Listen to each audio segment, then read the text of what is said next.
Vamos entonces a disponernos, hermanos, a escuchar la palabra de Dios. Busquemos en nuestras Biblias Mateo capítulo 21. Mateo capítulo 21.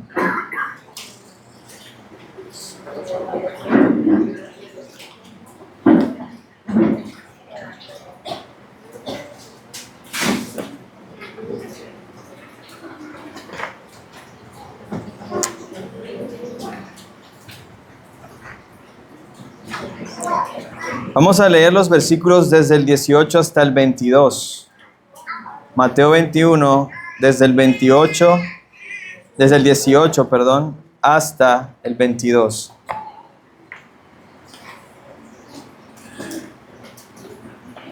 Dice así la palabra de Dios. Por la mañana, cuando regresaban a la ciudad, Jesús tuvo hambre. Y al ver una higuera junto al camino, se acercó a ella. Pero no halló nada en ella, sino solo hojas. Y le dijo: nunca jamás brote fruto de ti. Y al instante se secó la higuera. Los discípulos se maravillaron al ver esto y decían: ¿cómo es que la higuera se secó al instante? Jesús les respondió: en verdad les digo que si tienen fe y no dudan, no solo harán lo de la higuera, sino que aun si dicen a este monte: quítate y échate al mar, así sucederá. Y todo lo que pidan en oración, creyendo, lo recibirán. Esta es la palabra del Señor, hermanos. Les invito a inclinar su rostro un momento y orar conmigo. Gracias, Señor, por la bendición que nos das de poder escuchar con nuestros oídos, en nuestro idioma y directo a nuestro corazón, tus palabras, porque son palabras de vida, porque son palabras que transforman a quien las escucha con fe. Te rogamos, Señor, que nos ayudes a ser oidores que guardan tu palabra para ponerla en práctica. Te ruego, Señor, que ayudes al predicador en medio de sus debilidades a ser fiel a lo que dice tu palabra. Y te pido, oh Señor, que en medio de toda esta actividad que estamos haciendo en este momento, tú obres, Señor, en el corazón de cada persona aquí presente, tus milagros poderosos, sanando, consolando, animando, exhortando, transformando y salvando a los pecadores, Señor. Te lo pedimos en el nombre de Jesús. Amén y amén. Este es el segundo día, según el relato de Mateo, de la semana en que Jesús desarrolló su obra redentora. Y vemos que en esta historia en particular, Jesús está haciendo algo sumamente extraño. Quizás tú lo has leído ya tantas veces que no te parece raro, pero es extraño si te pones a pensar. Jesús está hablando con un árbol y lo maldice. Si hay algo que tú debes tener guardado en tu corazón luego de toda la exposición que hemos hecho del libro de Mateo, es que Mateo se ha encargado de mostrarnos a un rey compasivo, lleno de misericordia, lleno de gracia. Quizás algunos querían ver a Jesús levantarse en armas para defenderlos del imperio opresor, pero vieron todo lo contrario. Un hombre humilde, sabio, un hombre que estaba enseñando la palabra de Dios con fidelidad y humildad, teniendo compasión del necesitado, teniendo compasión de aquellos que la sociedad rechazaba. Entonces, al estar acostumbrados a ver a Jesús extender gracia sobre las personas, y todos los días era gracia, gracia, cuando los discípulos quisieron orar para que cayera fuego del cielo, Jesús les dijo: hey, calma, no, hijos del trueno, cálmense. Yo he venido a salvar, no a destruir a esta gente. Y han visto a este Jesús de alguna manera reprimido en su poder destructor como juez vengador de lo que está mal, del pecado.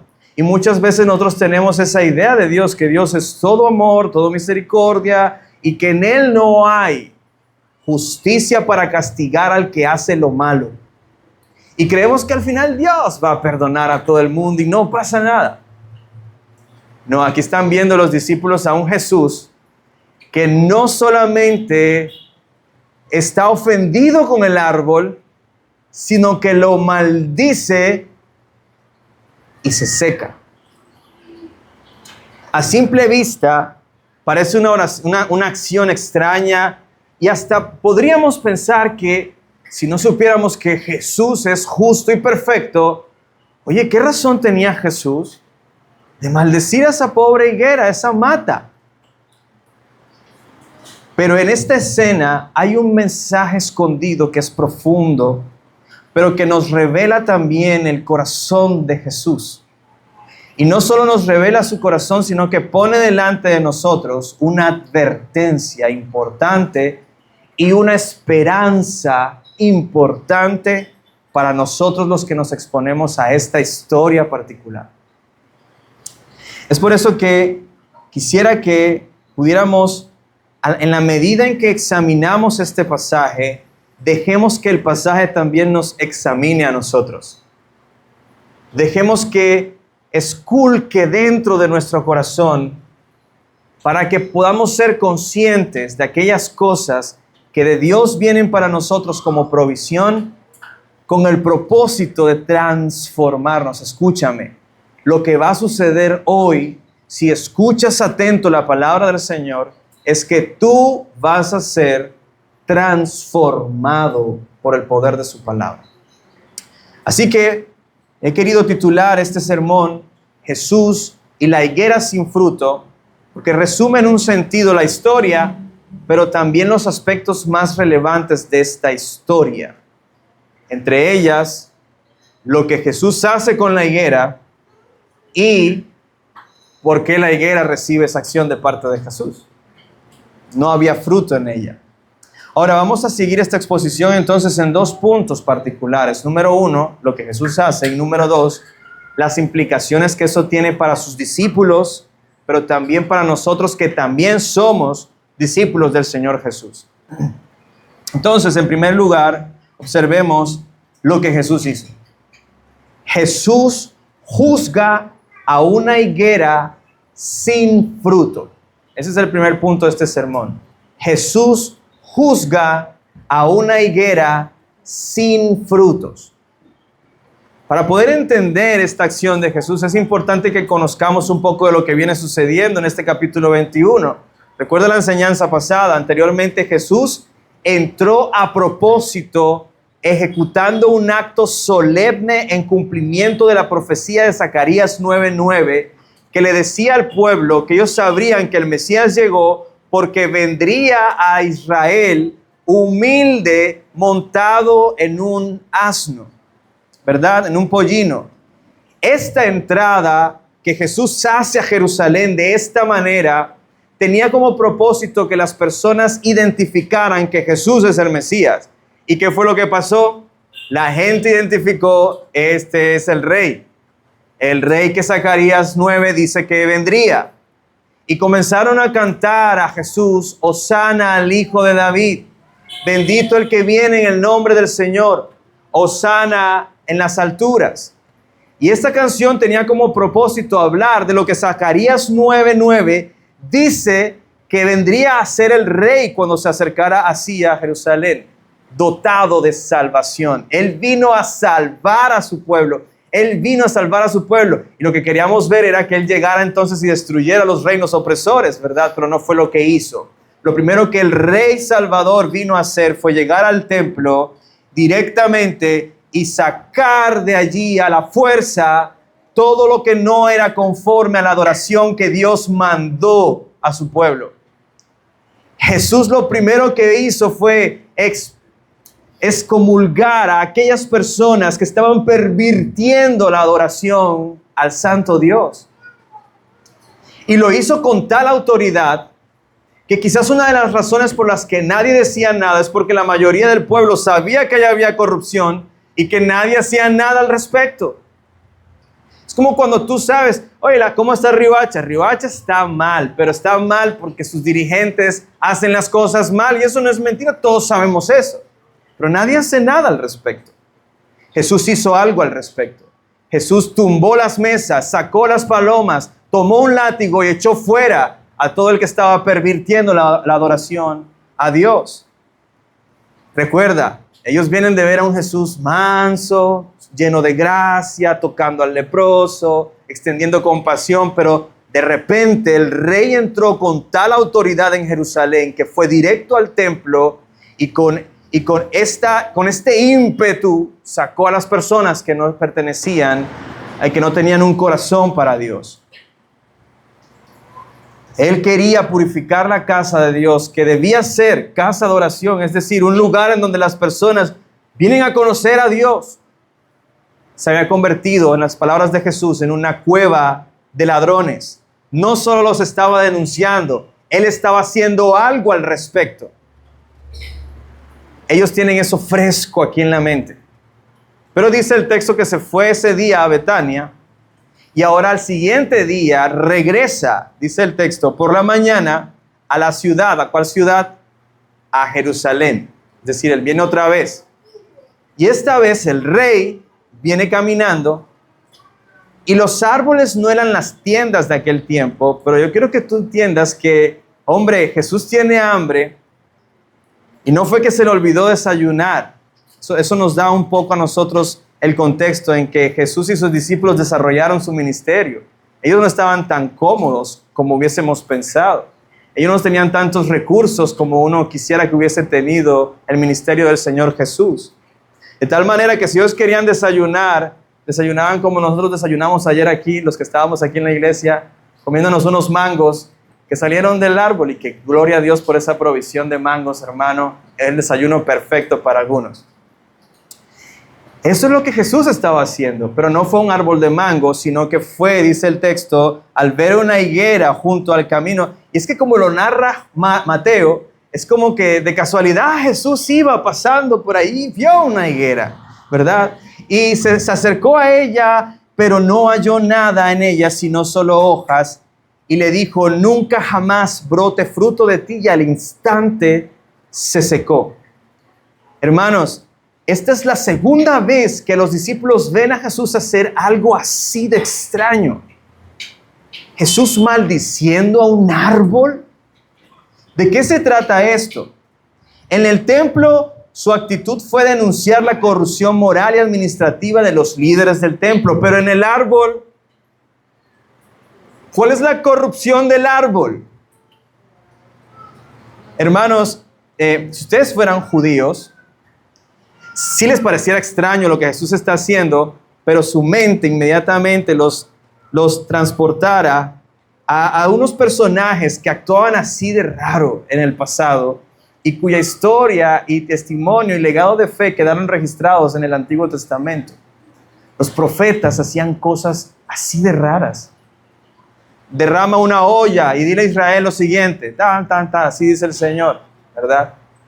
Coge una tabla y escribe estas palabras y dile a Israel lo siguiente. Haz una hoguera y quema, no vamos a hablar de esa hoguera, pero una cosa súper rara. Estos profetas hacían actos simbólicos, era como si dramatizaran el mensaje de Dios a su pueblo. Y Jesús está haciendo algo similar. Muy probablemente muchos de sus discípulos dijeron, esto suena que tiene un significado.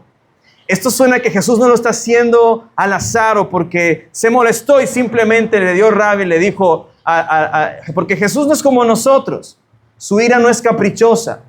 Él no es pecador. De tal manera que lo que Jesús estaba haciendo aquí no es pecado. La pregunta entonces es, ¿qué mensaje hay detrás de estas cosas? Y fíjate que la intención de Mateo al poner estas cosas en este libro es porque su audiencia, a quien él escribe este libro, directamente, su audiencia principal, eran cristianos que se habían convertido al cristianismo del judaísmo. eran judíos que conocían la palabra del Señor y que para ellos también iba a ser un asunto profético. Ellos lo iban a ver como algo que los profetas solían hacer. Hay un mensaje allí detrás.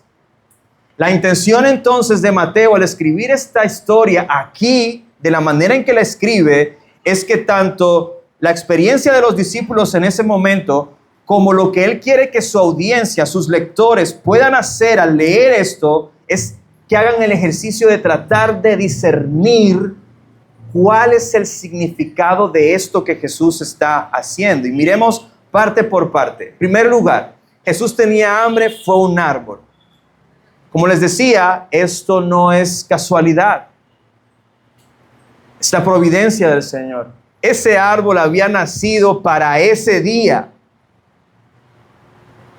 Ese árbol estaba en ese camino para que sucediera lo que sucedió ese día. No fue casualidad. Dios está orquestando todas las cosas. Y Dios orquestó que Jesús tuviera hambre, que sus discípulos fueran con él y muy probablemente también tenían hambre, y que Jesús hiciera lo que hizo delante de ellos. Es decir, Dios está obrando soberanamente en esto que está sucediendo.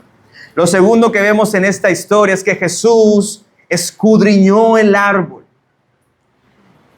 Hermano, ¿tú crees que Jesús no sabía que no tenía? Sí tenía, sí sabía, perdón. Marcos 11, 13, la historia paralela, como lo narra Marcos, dice que no era tiempo de higos. Tratar de buscar mangos en un árbol de mango cuando no es tiempo de mango es extraño, ¿verdad? Pero resulta que estos árboles, antes de darnos higos, daban una especie de brevas que anticipaban el fruto del higo que venía después. De tal manera que el color de sus hojas y la forma en cómo ese árbol se veía estaba anunciando la temporada está cerca. Y si la temporada estaba cerca, todo aquel que se acercaba a un árbol de higos en ese tiempo iba a encontrar estas brevas. Incluso en Miqueas 7:1, vamos a ir a Miqueas. Está ahí unos cuantos libros atrás. En el Antiguo Testamento, está ahí casi a lo último del Antiguo Testamento. Miqueas está también haciendo una proclamación, un oráculo profético. Y mira lo que dice con respecto a Israel. Miqueas 7:1. Ay de mí, porque soy como los recogedores de frutos de verano, como los rebuscadores en la vendimia. No hay racimo de uvas que comer, ni higo temprano que tanto deseo. Ese higo temprano es esa breva que salía antes del fruto del higo en la higuera.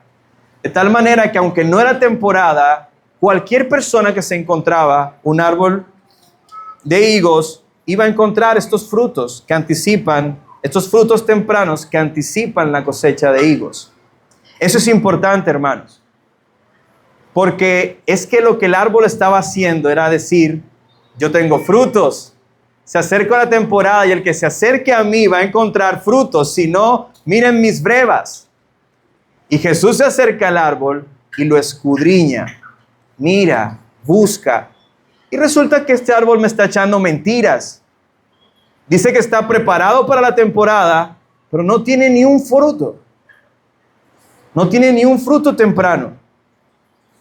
Ahora, al Jesús escudriñar el árbol y no encontrar nada, sucede lo que no veíamos venir. Maldice al árbol. Maldice al árbol. Él le dice literalmente allí, no produzca frutos, nunca, jamás. O sea, esta maldición era para siempre, para siempre. Y Jesús, quizás pudiéramos pensar, él estaba decepcionado. Y sí, uno con hambre busca algo en la nevera y no hay nada, a uno se le rompe el corazón, y algunos me entienden. Eso es decepcionante. El corazón sufre en ese momento. Jesús estaba buscando alimento para su hambre y no encontró nada en este árbol. Por no cumplir el propósito por el cual fue creado por él, la maldijo. Recuerda que él no está haciendo uso de su autoridad en las cosas que te pertenecen a ti. Él maldijo algo que él creó, le pertenece a él. Eso significa que Dios es soberano, que le pertenece, es suyo, es suyo. Ya van a decir eso el viernes en el Arde.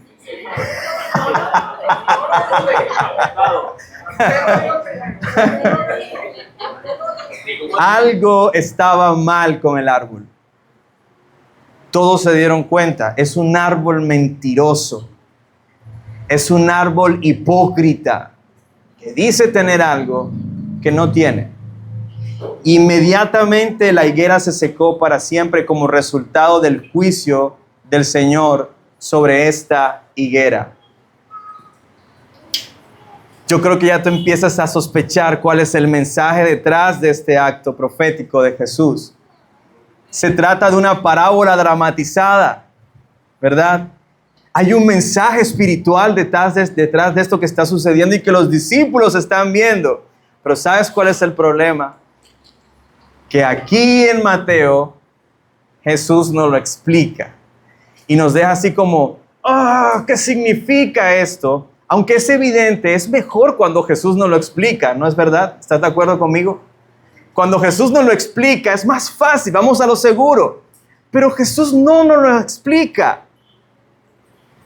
De tal manera que a nosotros nos toca seguirle el hilo a Mateo para ver cómo es que el contexto nos explica el significado de esta parábola en particular.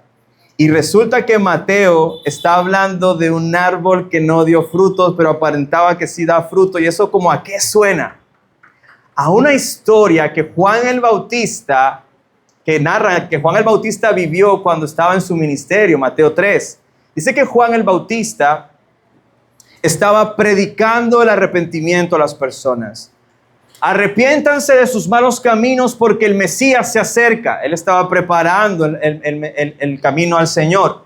Y a todo el que se arrepentía y venía y quería buscar paz con Dios, lo bautizaba para arrepentimiento, es decir, para prepararlo para cuando viniera el Mesías, él ya estuviera arrepentido y recibiera al Mesías con un corazón humilde.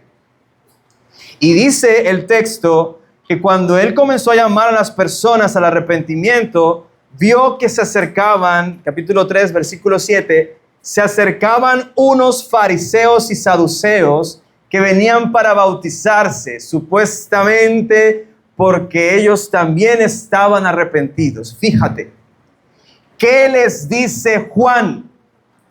Camada de víboras. Si Juan fuera predicador de esta iglesia. Caramba, esta es una frase fuerte. Camada de víboras.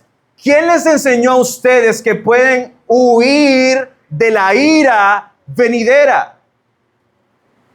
Por tanto, den frutos dignos de arrepentimiento y no piensen que pueden decirse a sí mismos, tenemos a Abraham por padre, porque les digo que Dios puede levantar a Abraham hijos de estas piedras.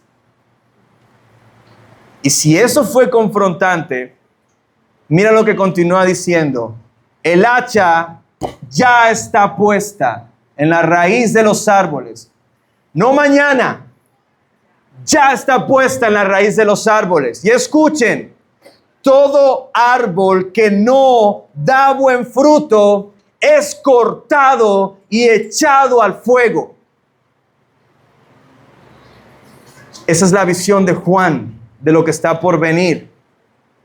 Y al ver que Jesús sanaba, tenía misericordia, llamaba arrepentimiento, y no había corte de árboles, él se preocupó, pero Jesús básicamente le dijo, espera, está sucediendo lo que va a suceder, el corte viene después. Y aquí vemos a Jesús delante de un árbol, maldiciéndolo por no tener frutos. ¿Sí ves la conexión? Las palabras de Juan tenían un propósito. señalar uno de los peligros más letales para el alma del ser humano, y lo vamos a llamar hipocresía religiosa. Juan no estaba preparándole el camino a un leñador. Así que entiende que la metáfora es clara. Quien iba a cortar estos árboles no era Juan el Bautista, era Jesús con su juicio. Y todo árbol que no diera frutos dignos de arrepentimiento, era Jesús quien los va a cortar y echar en el fuego. Es Jesús.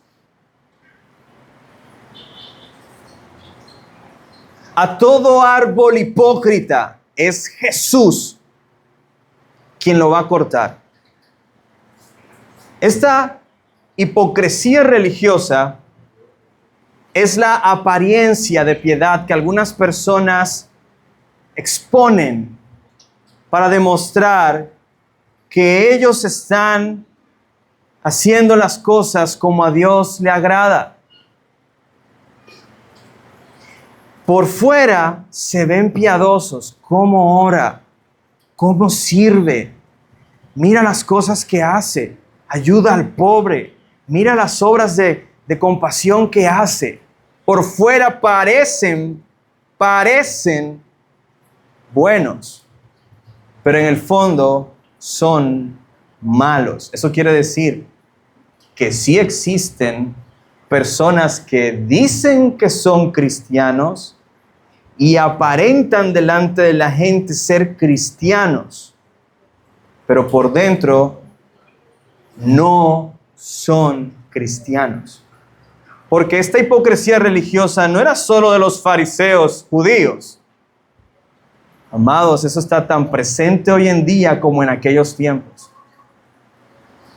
Presente, está presente.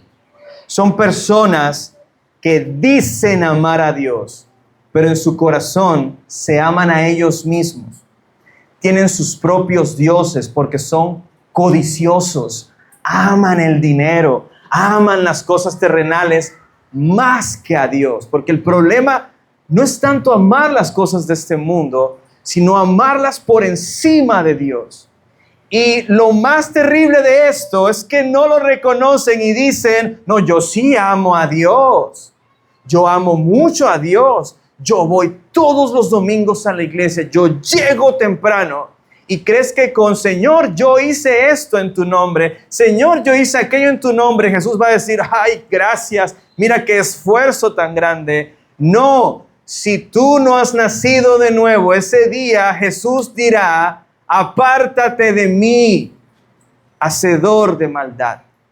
Nunca te conocí. Nunca te conocí. Así que ya sabes a quién Jesús está señalando en este acto profético de maldecir a la higuera. ¿Quiénes están representados en esta higuera? Una higuera que parecía que iba a dar frutos, pero no tenía frutos.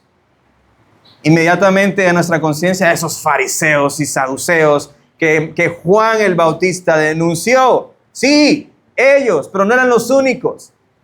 ¿Sabes también quién estaban ahí incluido? Todo israelita que adoraba a Dios de palabras, pero su corazón está lejos del Señor. Todo israelita incluso que ese día dijo, Hosana al Hijo de David, y unos días después dijo, crucifíquenlo. Todo israelita que rechazó al Mesías que Dios le envió en cumplimiento de su promesa. Todo israelita que hizo eso era un hipócrita. Decía amar a Dios, pero su corazón estaba lejos del Señor. Pero no es solo para ellos. Aquí también hay un problema en este salón. Que pudiera ser que yo soy una persona que parece que está dando fruto, pero por dentro estoy muerto. Y no estoy hablando de ti, hermano. Estoy hablando de mí. ¿Cuántos pastores conoces o noticias has escuchado de personas que eran pastores, que predicaban que parecían buenas personas. Incluso que la sociedad los defiende y dice, no, él era una buena persona, un buen ciudadano. Pero que al final resultaron haciendo cosas tan reprochables que ellos hicieron que el nombre de Dios fuera blasfemado. Cualquiera en este salón pudiera estar en esta condición de esta higuera. Así que la advertencia para todos los que estamos aquí presentes escuchando esta enseñanza es: Jesús es quien está esculcando ahora mismo tu corazón. Está buscando frutos. Frutos dignos de arrepentimiento. Frutos que hablen de una vida transformada por medio de la fe. Nosotros como cristianos tenemos que examinar nuestras vidas a ver si hay fruto. Esto, hermanos, aunque parezca un regaño, en realidad es un acto de amor de parte de Dios. Porque si tú no estás dando fruto y lo puedes reconocer hoy delante de Dios, que sí ve lo profundo de tu corazón, te puedes arrepentir de eso. Y Dios te está llamando a que te arrepientas de esas cosas. Examina tu corazón para ver que estés dando el fruto apropiado. Y si no está pasando, arrepiéntete. Arrepiéntete de eso. Porque esto no es solamente para los que no son cristianos. Todos en este lugar luchamos con la hipocresía religiosa. Todos tenemos un fariseíto aquí adentro que muchas veces nos dice cómo debemos vivir. Todos luchamos con eso. Revisa tu corazón un momento y te vas a dar cuenta que en tu vida, tú que eres cristiano, en tu corazón, has abrazado en tu interior deseos pecaminosos, intenciones pecaminosas. Ni siquiera estoy hablando de lo externo, de lo interno. En tu corazón has tomado decisiones pecaminosas. Decisiones allí.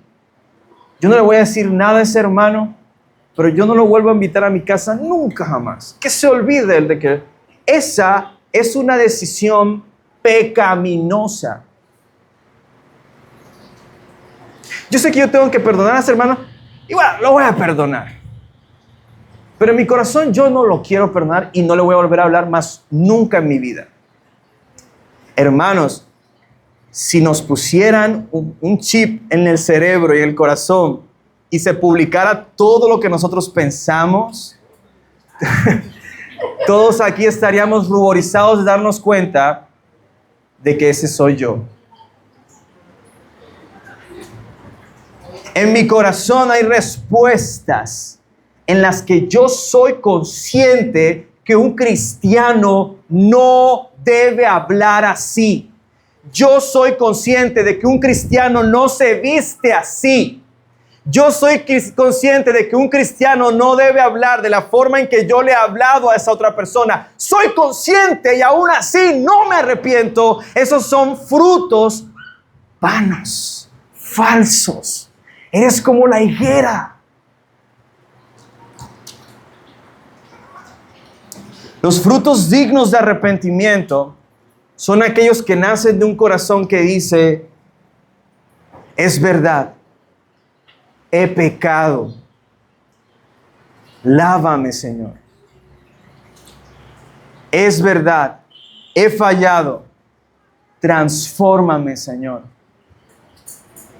El hecho de que tú estés siendo hoy persuadido por la palabra del Señor de que hay cosas que debes cambiar en tu vida devocional, de que hay cosas que debes cambiar en tu relación con las demás personas, de que hay cosas que deben cambiar en tu adoración a Dios y deben ajustarse a lo que la Escritura dice. Eso, hermanos, es gracia para ti. Porque aunque el hacha está ahí, la mano del Salvador también está diciendo: ven a mí. Ven a mí tú que estás muerto en delitos y pecados.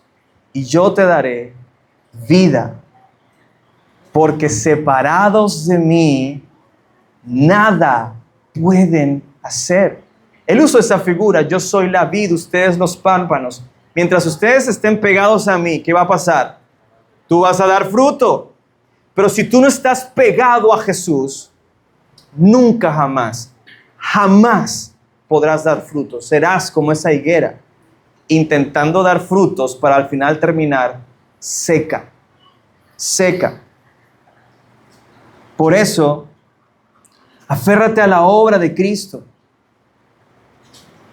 Él está abriendo tus ojos para que te arrepientas. Si hay alguien aquí que no es cristiano y nos vemos a la cara, a mí me puedes engañar, pero al Señor no. Escucha, porque a ti que no eres cristiano, a ti es a quien Jesús te está diciendo, no hay fruto, no lo veo. Y si no te arrepientes, nada podrá librarte del castigo, de la ira de Dios. Nada, ni que tu esposa es cristiana, te salvará de eso. Nada podrá salvarte de la ira de Dios, ni venir a la iglesia uno que otro domingo. Nada podrá librarte de la ira de Dios. Nada. Pero si escuchas hoy la voz del Señor que te está diciendo, arrepiéntete y ven a mí, entonces, solo entonces serás librado del castigo. Y no solo serás librado, serás pegado a Él. Y si estás pegado a Él, darás fruto. Serás como un árbol que se siembra junto a corrientes de aguas, cuya hoja siempre está verde y siempre tendrás fruto. Siempre. Si crees en Jesús, tú serás la higuera, la historia de la higuera, pero al revés. Siendo una higuera seca, creyendo en Jesús, te puedes convertir en una higuera viva que da mucho fruto para la gloria de Dios. Así que cree en Jesús, confía en su gracia que te perdona, que te puede transformar y vas a ver crecer en tu vida frutos dignos de arrepentimiento. Aunque este pasaje no nos deja ver si los discípulos estaban entendiendo o no de esta manera la higuera, el asunto de la higuera, el juicio con la higuera, lo que sí sabemos es que al ver esto, ellos se asombraron. Ellos se asombraron. Es una reacción normal. Hermano, trata de pensar. ¿Tú cuántas veces has visto a alguien hablándole a un árbol? Nunca más des fruto y que al instante ese árbol se le caigan todas las hojas, se seque y se muera. Yo nunca he visto eso. Nunca he visto algo así suceder. Que trata de ponerte en sus sandalias. Ellos estaban viendo esto y lo que más llama la atención es que ellos se asombraron por lo que Jesús dijo. Sí, la higuera se secó, pero ¿por qué se secó? Porque Él lo dijo. Y ese es el segundo punto y vamos a mirar entonces estas implicaciones. Los discípulos se asombraron y Jesús los anima a seguir creyendo asombrados. El versículo 20 dice, los discípulos se maravillaron al ver esto y decían, ¿cómo es que la higuera se secó al instante? ¿Cómo fue posible esto? Sin duda, esta escena habla de la autoridad de Jesús. Y estás delante de aquel que puede secar un árbol con solo decirlo. Y estás caminando con esa persona, está allí justo al lado y sabes que su mirada es tan penetrante como mientras él miraba al árbol buscando higos. ¿Qué frutos vas a presentar delante del que te mira con esa autoridad? Ahora, pero ellos no encuentran a un Jesús diciendo, ¡ay, ustedes! Su fruto, a ver. Miren lo que le pasó a la higuera. Muéstrenme su fruto. ¿Qué pasa?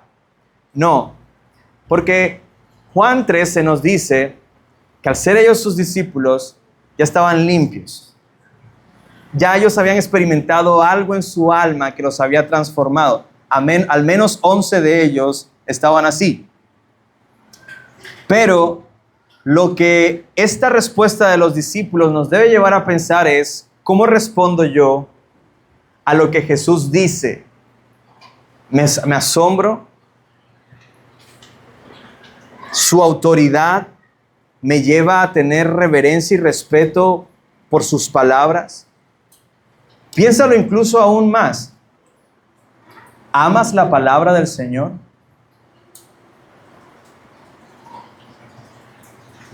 Yo le ruego a Dios que nos regale a esta iglesia y a todas las iglesias también la bendición de que su palabra sea nuestra actividad favorita. A mí me duele cuando yo escucho hermanos decir, ay, pero es que leer la Biblia es como aburrido. No, eso no está bien. No sé cómo la estás leyendo. Pero para nosotros debe ser un deleite pasar tiempo en la Escritura. Tanto que se pueda ver lo que Pablo le dice a los colosenses en Colosenses 3:16, ¿no?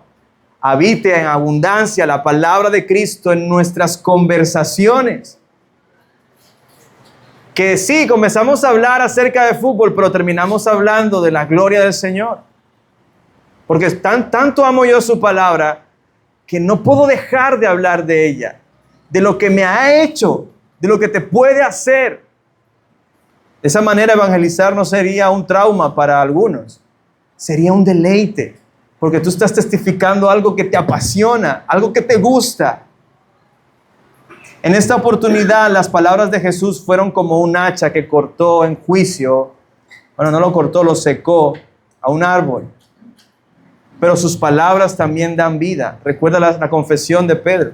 ¿A dónde más vamos a ir, Señor? Si solo tú tienes palabras de vida. Es por eso que Mateo nos cuenta que Jesús aprovechó este asombro de los discípulos para animarlos a que tuvieran fe en su corazón. Porque es por medio de la fe que nosotros podemos dar frutos mientras nuestra fe esté cimentada en sus palabras. Jesús les dice a sus discípulos en los versículos 21 y 22, en verdad les digo que si tienen fe y no dudan, no solo harán lo de la higuera, sino que aún si dicen a este monte, quítate y échate al mar, así sucederá. Y todo lo que pidan en oración, creyendo, lo recibirán. Hermanos, lo que Jesús nos está enseñando aquí es que tu palabra tiene poder. No es como que el árbol se va a mover o se va a secar porque yo lo digo, ahora decreto, ordeno a ese árbol. No, eso no es lo que va a pasar. Porque tu palabra no tiene poder. Y si hay alguien aquí que creía eso, bájate de esa nube y déjate de estarte engañando a ti mismo, porque tú no puedes crear nada, ni declarar nada, ni decretar nada, ni de ordenar nada al nivel de Dios. Jamás. Jamás. Sin embargo, pareciera que como que Jesús le está dando autoridad a sus discípulos de quitar montañas. Sierra Nevada, apártate que voy para Barranquilla. Yo nunca he visto eso. Yo nunca he visto ni siquiera a un cristiano decir que el vecino me echó la arena ahí al frente. Arena, muévete. Jamás lo he visto. Por lo tanto, eso no es lo que Jesús está tratando de decir. No porque jamás lo he visto, sino porque somos conscientes de que eso no es lo que Jesús le está enseñando a sus discípulos. Él está estimulando su fe. ¿Pero fe en qué? En las palabras de Dios que sí pueden mover montañas. En las palabras de Dios que pueden crear soles. En las palabras de Dios que pueden llamar al muerto a vida. En las palabras de Dios que pueden traer consuelo al corazón afligido. en las palabras de Dios que sí tienen poder para decretar y ordenar y que se cumpla lo que Él ha dicho y ordenado. Es decir, que mi oración con fe a la que Jesús me está estimulando a mí como su discípulo es una oración que confía en que si Dios lo dijo, Él lo hará, porque escrito está. Es como cuando Juan en su primera carta, en la primera carta de Juan en el capítulo 5 nos dice: estas cosas o esta carta la he escrito para que crean en el nombre del Hijo de Dios y para que sepan que en Él tienen vida eterna. Si ustedes tienen esa fe en el Hijo de Dios, tengan la seguridad, la plena certeza de que ya tienen vida eterna. Juan, ¿por qué? Porque Él lo dijo. No más, no necesito más argumentos. Si Jesús lo dijo, yo lo creo. Si Jesús dice que si yo creo en Él, Él me perdona, yo lo creo. ¿Por qué? Porque Él lo dijo. Así como le ordenó una higuera y esa se secó, si Él me declara perdonado, soy perdonado. Porque Él lo dijo. Y luego añade el apóstol Juan allí: esta es la confianza que tenemos delante de Él, que si pedimos cualquier cosa conforme a su voluntad, no a la tuya ni a la mía, sino conforme a la voluntad, ¿qué va a hacer Dios? Él nos oye. Él nos oye. Nuestra fe debe estar cimentada en sus palabras. Y dice el versículo 15, y si sabemos que Él nos oye en cualquier cosa que pidamos es conforme a su voluntad, no a lo que yo quiera. Cualquier cosa que pidamos, sabemos que tenemos las peticiones que hemos hecho. Hemos hecho. Esto es impresionante, hermanos, porque aquí Jesús está diciendo: si tu oración es conforme a mis palabras, tenlo por seguro que sucederá. Y si tú oras con fe, porque yo te ordeno algo en la palabra y oras por fe pidiéndolo, yo te lo voy a dar. ¿Por qué? Porque Dios lo quiere dar. Por eso nos llama a orar. Así que con esta promesa del Señor de que todo lo que pidas conforme a su voluntad, Él te lo dará. ¿Qué vas a pedir? No te pierdas de lo que está pasando aquí. ¿Qué vas a pedir? No lo duden, hermanos. Pídele que te ayude a dar fruto. Eso es. Si tú has escuchado bien a Dios hoy, deberías salir de este lugar con un deseo profundo de dar fruto. De dar fruto. Pídeselo entonces al Señor. Él quiere hacer que tú des frutos y permaneces en Él. Y si tú crees en sus palabras y lo pides, Él lo hará. Pídele al Señor que te ayude a amar sus palabras. ¿Alguien alguna vez le ha pedido eso a Dios? ¿Qué crees que Jesús va a decir cuando tú le digas: Señor, ¿tú me puedes ayudar a amar tu palabra? No, hombre, esa petición no me gusta. Pide otra cosa. No, Dios quiere que tú ames su palabra. Y si tú le dices: Señor, quiero amar tu palabra, dame un corazón que ame profundamente tu palabra, ¿qué crees que Dios va a hacer? Pídele al Señor que te ayude a obedecer sus palabras, a amar a los demás. A veces esas cosas, obedecer las palabras del Señor, se ven como un monte inamovible.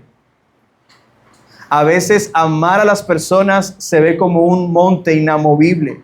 A veces perdonar a alguien se ve como un monte inamovible. A veces la lucha que yo tengo con mi pecado se ve como un monte inamovible. A veces si el que está aquí que no es cristiano ve su pecado como en realidad es, lo va a ver como un monte inamovible. Pero si oras con fe creyendo que es su voluntad que ese monte se mueva, se moverá. Toda esa montaña de pecado que te aparta de Dios, si crees en Jesús, se moverá para siempre. ese pecado con el que has estado batallando y que no ves salida de esa situación, si oras pidiendo con fe al Señor, esa montaña se moverá. Si puedes examinar tu corazón y te das cuenta, oh Señor, yo he sido un hipócrita, yo no quiero ser así.